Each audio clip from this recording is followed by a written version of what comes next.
সাবেক পুলিশ প্রধান বেনজির আহমেদকে বিদেশে গ্রেফতারের পর স্বল্প সময়ের মধ্যে স্বদেশে ফিরিয়ে আনার আইনি ও কূটনৈতিক প্রক্রিয়া দ্রুত এগিয়ে চলেছে।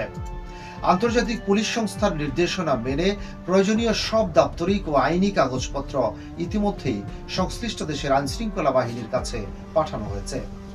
গুরুত্বপূর্ণ প্রশাসনিক পদে দীর্ঘদিন দায়িত্ব পালনকালে নানা বিতর্কিত কর্মকাণ্ডের কারণে বারবার আলোচনা ও সংবাদের শিরোনাম হন সাবেক এই কর্মকর্তা।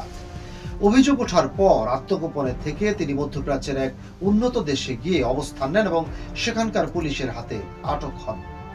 সংসদের দায়িত্বশীল ব্যক্তির তথ্যের ভিত্তিতে তার আটকের খবর নিশ্চিত হওয়ার পর থেকেই তাকে ফিরিয়ে আনতে জোর তৎপরতা শুরু হয়। নির্দিষ্ট সময় পার হলেও দুর্নীতি দমন সংস্থা ও পুলিশের প্রতিনিধি দল সব ধরনের প্রয়োজনীয় তথ্য প্রমাণ জমা দেওয়ার কাজ শেষ করেছে। বর্তমানে সেখানে অর্থ আত্মসাতের মামলায় তিনি কারাবন্দী থাকলেও তাকে ফিরিয়ে আনার ক্ষেত্রে সেটিকে বাধা হিসেবে দেখছেন না সংশ্লিষ্টরা। সাবেক উচ্চপদস্থ পুলিশ কর্মকর্তাদের মতে সেখানকার রাজতান্ত্রিক সরকার ইচ্ছা প্রকাশ করলে মামলার বিচার চলাকালীন তাকে ফেরত পাঠাতে পারে। কূটনৈতিক আলোচনার অগ্রগতি অত্যন্ত ইতিবাচক হওয়ায় খুব শীঘ্রই তাকে নিজ দেশের মাটিতে ফিরিয়ে আনা সম্ভব হবে বলে আশা করা হচ্ছে।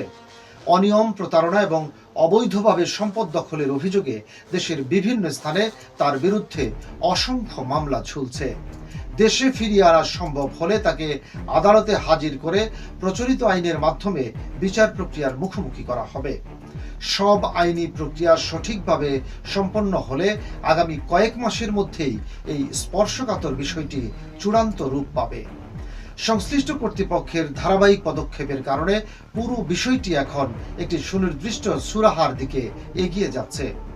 বিচারহীনতার সংস্কৃতি রোধে ও আইন প্রতিষ্ঠার স্বার্থে অপরাধে অভিযুক্ত ব্যক্তিদের স্বদেশে ফিরিয়ে আনার প্রক্রিয়া আন্তর্জাতিক নিয়মেই পরিচালিত হচ্ছে।